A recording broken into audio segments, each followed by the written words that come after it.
Nagbabalik na naman ang inyong tagapaglingkod ng mga balita at pawang katotohanan lamang. Naging mainit nga na usapin sa mundo ng social media. Talaga naman na nagalit na nga itong si BP Inday Sara at talagang benaltahan nga itong si Kuting ng Norte. Dito nga natin mapapatunayan na ayon nga sa binitawan na salaysay ni BP Inday Sara ay hindi niya hahayaan na maghahari-harian ang mga korap na opisyales at mamuno sa bansa natin. Dito nga natin makikita na puro nga ang pagbabatikos kay BP Inday Sara at lahat ng kapalpakan sa administrasyon na ito ay kasalanan ni VP Inday Sara. Ito ang banat ng kampo ni Kuting ng Norte na naniniwala na naman ang mga bayaran trolls at mga bangag na Pilipino gaya ni Kuting ng Norte.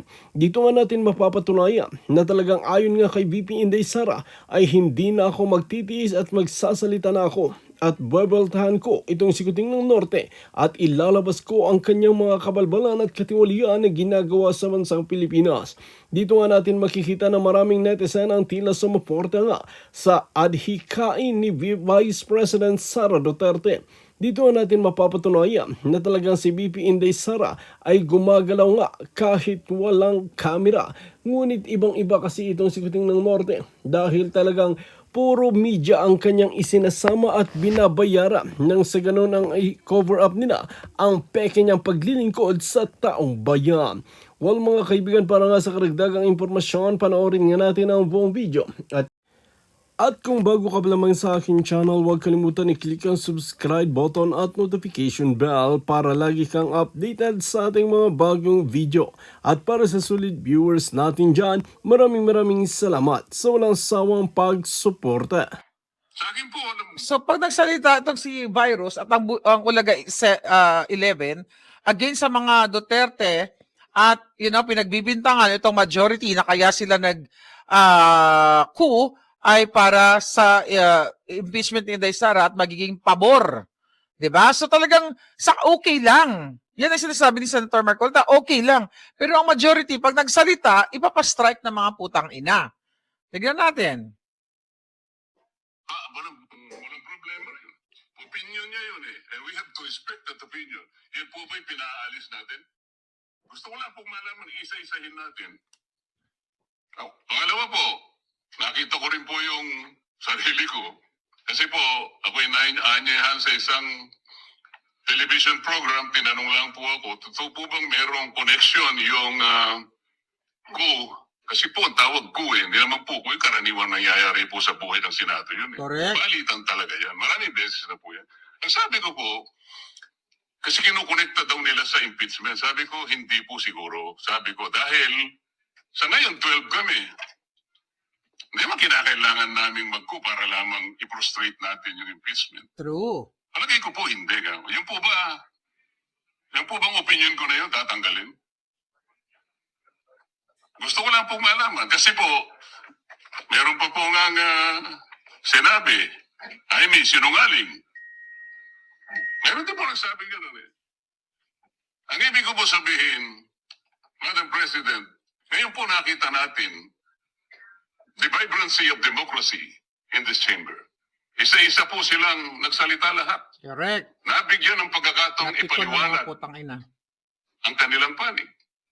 Hindi po ba maganda ngayon na nakita ng taong bayan, nagamit nga lang po yung kanyang presentation, pero naging daan para mapakinggan ng buong mamamayan.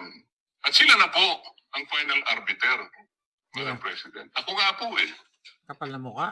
Ako nga po. Mga bangag Kailan lang na senador. nag-privilege space ang isa sa atin dito. Habang nagsasalita siya, pinadaan niya ang isang slide Si Pinky na Lacson. merong isang papel, na merong takip, at pagkatapos merong nakasulat, care of Congressman Marcoleta, 500. Isang kapirasong papel na tinakpan. Nung hindi pinatos ng media, kinabukasan, nagpa-interview siya, hindi minsan, 2 beses. Pag sila ang sumira, okay? Pag sila ang nagpakalat ng fake news, hindi sila talaga, alright? Okay lang. Pag ang majority, papastrike ng mga yawa. Para lamang ipangalandakan ang importansya ng papel na may takip at merong nakasulat, care of Kong Marcoleta, Mhm. 500. Para sirain, 500 million. Nagsalita po whatever. siya sa media 2 beses.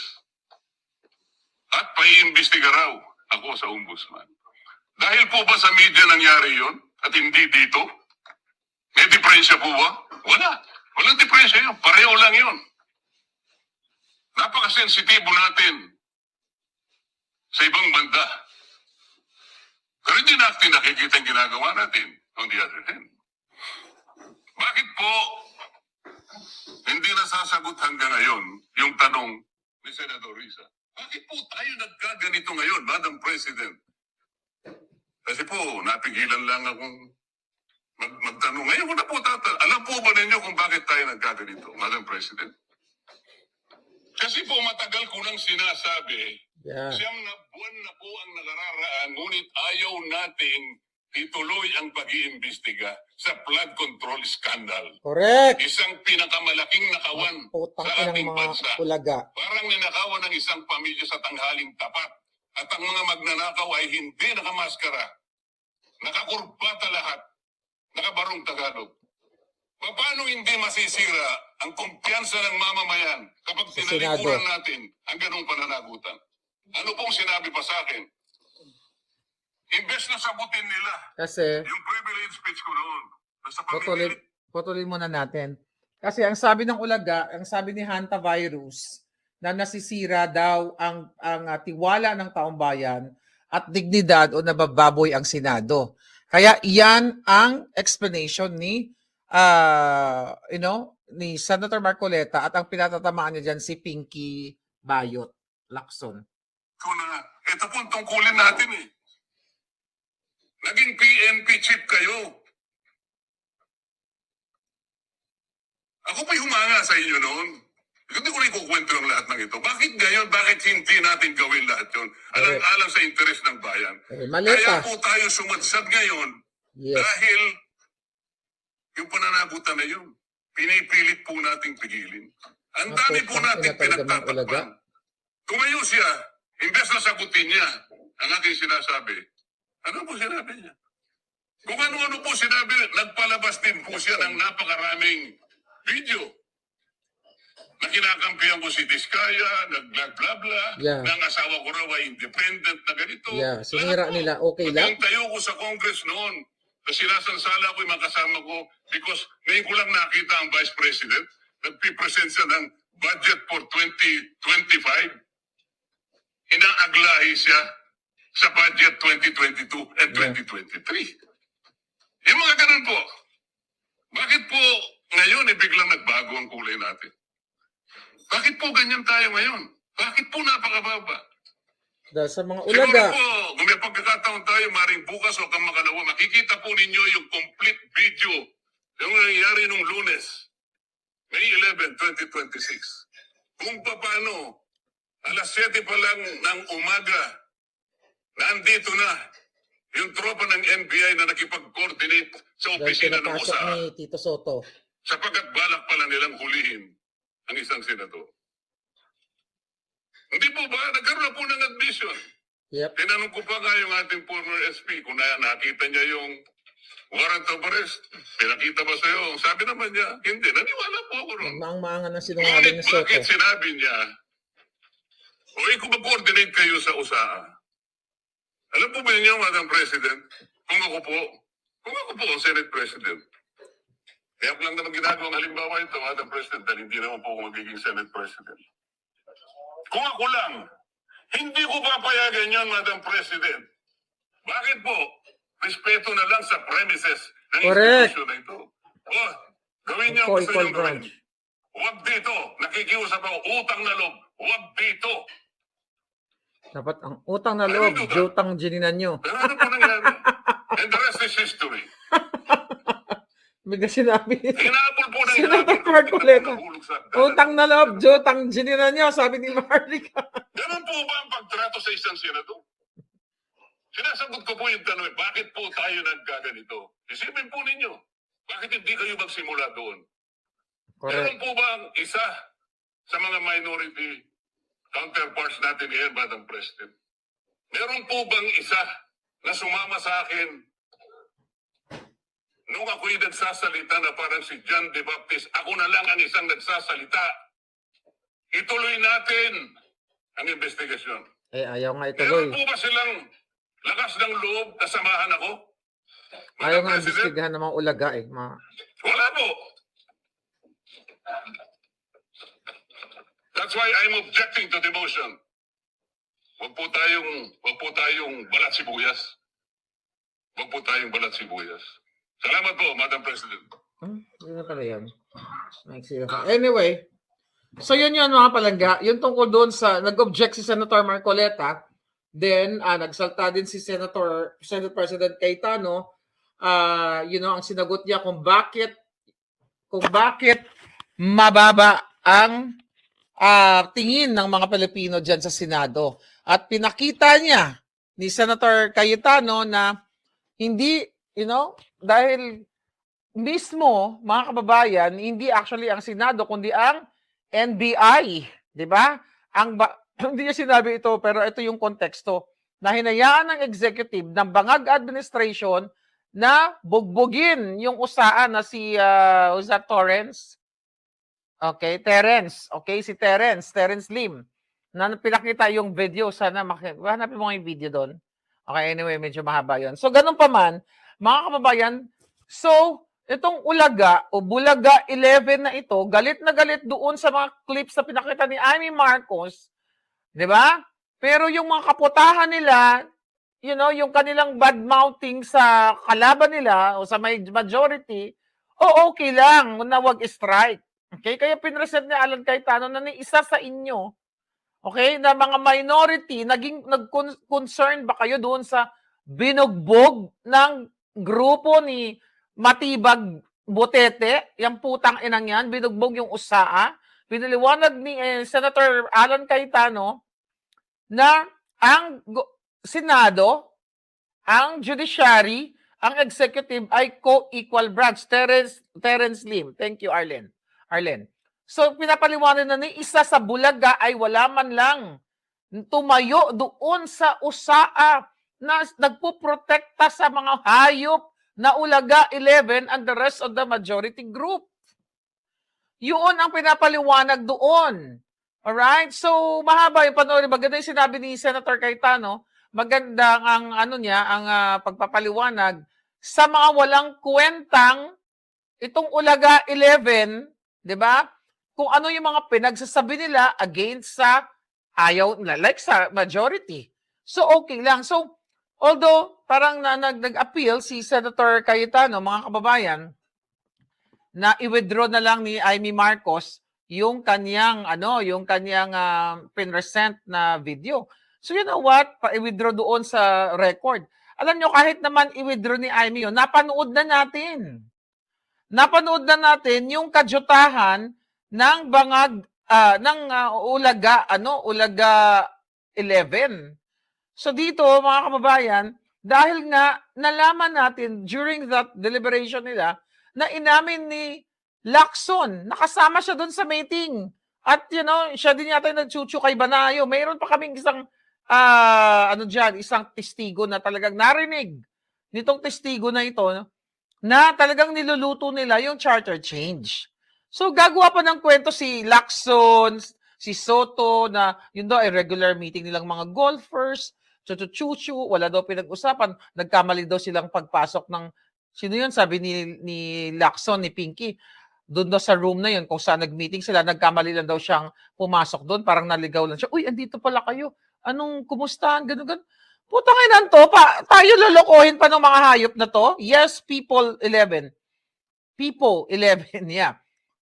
Puro emotional appeal, lalo na si Virus. Ikaw putang ina mo ka, Hanta Virus.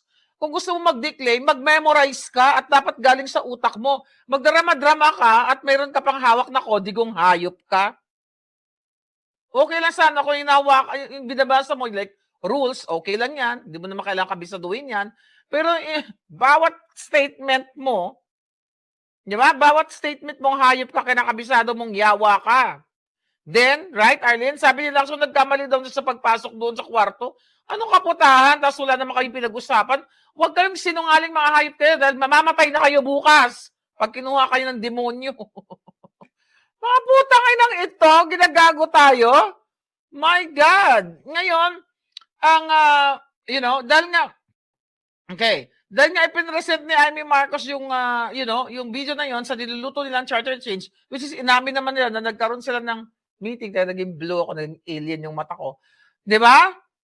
Oh, tama naman yung ginawa ni Amy, yung script nila ni Daryl Yap. That's good. Okay? That's good naman. Well, especially sabi ko nga kanina na nagbablog tayo, nakita naman na natin lahat yon. But it's good na pinresent dyan sa Senado. Pero alam mo, kahit di naman i-present, alam naman ng mga putang inang niya mga yan. Yung Bigong 11, this way, this way, thank you. Bigong 11, solid 13 pa rin. Di ba? Galit na galit sila. Dahil ipinapaliwanag din ni Senator Marcoleta, narinig nyo kanina, na normal lang. It's part of the game sa Senate na mag-kudeta o mag-change ng leadership. Pinaliwanag ko yan sa inyo kagabi. Nasa panahon ni Bangag, 4 times na pinalitan o kinodata ang Senate President. Bakit doon hindi ganito kaingay? Mga putang ina kayong Ulaga 11. Nung kinodata si Zubiri, si Escudero, at si Soto ngayon, galit na galit kayo dahil takot na takot kayo na hindi ma-impeach si Inday.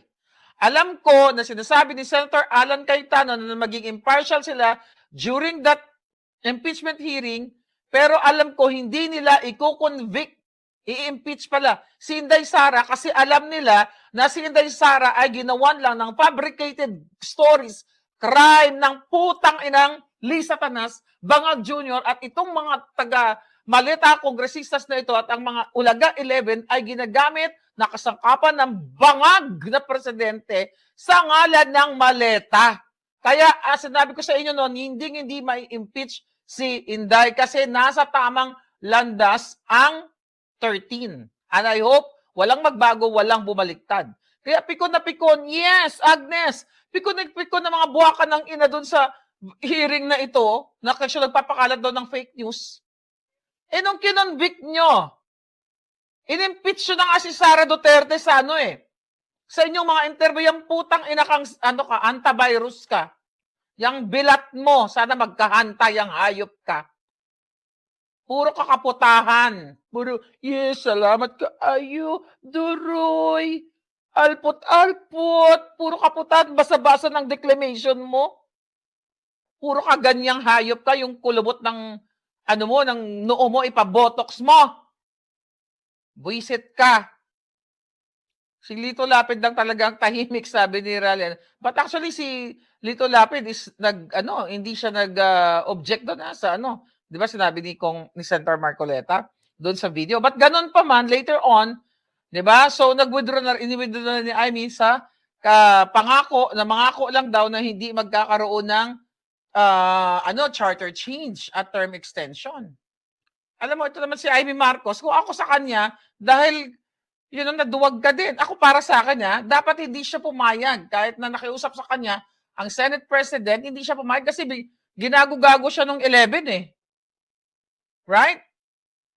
Ginago-gago siya ng 11 na sinasabing, fake news siya, So, but anyway, hayaan yun, that's settled na yun sila, okay lang yun. But, alam mo, sa nakikita ko dito kay Lit, alam mo yung ating Magic 13? Anong tawag natin dyan? Magic 13? O Brilliant 13, whatever. Madadagdagan pa yan pagdating sa impeachment. Ayan si Lito Lapid. Okay, pwedeng mapunta, pwede yung hindi umayon sa pwedeng hindi yan umayon sa mga mga Ulaga 11. 'Di ba? Teka, 13, 11 niya. Ulaga 10 na lang sila. Uy, Lito Lapid. 'Di ba? So yun mga kababayan. Ngayon, ang mga kaputahan nila, galit na galit sila. Okay, basta sabi ni Amy Marcos, basta ang kapalit yan, ipangako natin lahat sa ating taong bayan na walang term extension na mangyayari at may election sa 2028. Yun lang po ang aking hiniling. Kaya sabi niya, nakaka-offend din kasi yung mga sinabi ng ilang senador tungkol sa akin na sadyang sinungaling. Sa lahat ng lumalabas sa bibig ko ay lahat all BS, outright lies. Pero isang tabi na natin yan. Ay na, isa ng tabi niya. Ako hindi. Oo, putang ina, magpatay na tayo sa loob ng Senado. Kaya hindi ako pwede maging senador. Mga kababayan, yung mga ganyang kaputahan ni Risa Antiveros, kung pwede ko sabihin, Mr. Chair, pwede bang wag ka mag-declaim? Alpot, di ba? Strike agad yung alpot, di ba? My God. Yes, Ruby Jane. Ang importante ay what? Na i-viral na. Fantastic 13, sabi ni Jerry Consuelo. Di ba? Pag ako doon, araw-araw doon, madugo. Tagang bloodbath. Baka isang session pa lang, patay na silang lahat. Bratatatatatatatatatat. Unahin ko yung bilat niya sa virus. Di ba? Tapos virus tas yung mata ni Unggoy. Di ba? Tuslukin ko, dala ko ng, tahiin ko yung mata niya, dadala ko ng Hilo di Vela. Tama ba yun? Hilo di Vela, nalalo nyo ng bata tayo, at saka Agoa. Matahiin ko yung mata para hindi na yung mga mudlo nilang mata. Tsaka yung bilat ni, ni Risa, talaga, yung talagang una kong anuhin. Anyway, ngayon, ano pa ayun, sabi pala ni Senator Marcoleta, kung gusto nyo, si Marcoleta ba yun o si Senator Alan Cayetano, gusto nyo mag-produce kayo ng Fantastic 13. Willing daw siyang bumaba. At kahit anong gawin nyo, mga ulagang mababaho ang Lot B.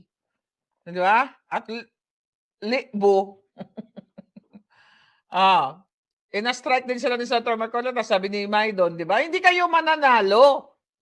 Magumbinsi muna kayong mga hayop kayo. Bakit kayo, di ba? Yun na nga ang sinasabi ko sa inyo kagabi. Itong mga buhaka ng inang ito, hindi illegal ang ginawa ni Magic 13 o whatever, di ba? Galit na galit sila dahil nag-show up lang si Bato, sabi ng mga hayop na mga, what do you call that, mga nagpapabuli na mga pare. Ganyan-ganyan. At si Dilima at saka si Munsod na Makyoho 11. Yes, Samji. Itong si Winnie Munsod na, inuugat na yung paa at malapit na rin kunin ng bulate. Bigla na nag-show up si Bato. Nagbago na nagbago na ang Senado. Bakit hindi? Winnie Munsod, anong kaputang inahan mo ka? Bakit hindi? Mga pare na hindi magbago. So kapag hindi pabor sa inyo, kasi ako ng lapid si Charon, pakasarap-sarap. Available sa buong Amerika yan. Okay? At sa Pilipinas yata meron. Yeah. Anyway, mga kababayan, habang nagbe-break kasi naggangata-ngata si Palangga kaya hindi pumapayat eh. Diba? Kaya yung mga tamulmol natin, ayan yung tamulmol ni Palangga. Anyway, mga kababayan, so ito yung mga losers na ito. Yes, Katobi, the 11 losers. Ano sasabihin nila? Dumating lang si Bato, nagbago ng Senate President. Ay, ang leadership. Bakit hindi? Illegal ba yon? Mga bugo ang mga hinayupa. Nagkampi-kampi. Alam mo, hindi kayo dapat maging senator na mga alpot kayo. Palakpakan si Daryl Yap.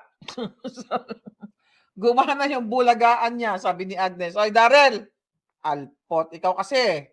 Ayan, nagkampi ka sa mga alpot. Ano ka ngayon? Kumampi ka sa alpot at sa mga siraulo. O di kaaway nyo na ako ngayon. Okay lang. Maharlika versus alpots. Losers kayo lahat. Anyway, yan mo na yung mga alpot na yan. Ano pa, mga kabalaga? Tapos ang mata ni Kiko Matching nandidilat. Ano sabi niya? The Senate did not entertain charter change under my watch as a chairman of Monkey. May mga ganun-ganun pang hayop. Really, Charlie? Sabi niya, the records will speak for itself. Sabi nga nila, we should seek the truth from the facts and not from disinformation video propaganda. Yung mata mo, di ba yung propaganda ng mata mo? Nagpapanggap kang tao. Fake news yan. Di ba? Matching? Ba't ka nagpapanggap ng tao? That's disinformation. Di ba? Nagpapanggap siyang tao. Nalilisik yung mata niya doon. Kulang na lang sa'yo. Juntot, junggoy na. Disinformation yan. Huwag po kami niloloko. Nagbabalat kayo ka. Sabi niya, this conspiracy to commit to amend the Constitution for whatever reasons. Julul. Mag-anyo ka munang tao. Huwag ka magpanggap. Di ba?